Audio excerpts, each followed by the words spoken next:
Mahabharatam start అయిందే ఇక్కడ. గంగాదేవిని చూడగానే శాంతన మహారాజుకు చాలా నచ్చిద్ది.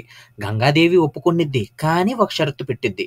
నాకు నచ్చింది నేను చేస్తా, నువ్వు ఎప్పుడైనా నన్ను క్వశ్చన్ చేసినావు అంటే అదే మూమెంట్లో నిన్ను వదిలిపెట్టేసి వెళ్ళిపోతా అని అంటుంది.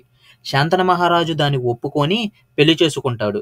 పెళ్ళైన తర్వాత వాళ్ళిద్దరికి ఫస్ట్ కొడుకు పుట్టిన తర్వాత ఆ కొడుకుని తీసుకొని గంగమ్మ దేవి డైరెక్ట్ గా వాటర్ లో ముంచేసిద్ది. శాంతన మహారాజుకి అర్థం కాలేదు, కానీ క్వశ్చన్ చేయలేడు. ఎందుకంటే గంగమ్మ పెళ్లికి ముందే ఆల్రెడీ షరతు పెట్టింది కాబట్టి. అట్లానే ఇంకో 6 మెంబర్స్ పుట్టిన తర్వాత కూడా సేమ్ అదే సిచ్యువేషన్. గంగమ్మ తల్లి తీసుకెళ్లి అందరినీ వాటర్లో ముంచేసిద్ది.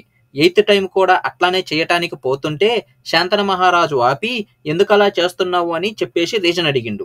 ఇంకా గంగమ్మ తల్లి ఇమీడియట్లుగా అదే షరతు పెట్టింది కదా, ఏమైనా క్వశ్చన్ చేస్తే నేను వెళ్ళిపోతానని అట్లా చెప్పేసి అక్కడి నుంచి 8th కొడుకుని తీసుకొని వెళ్ళిపోతుంది.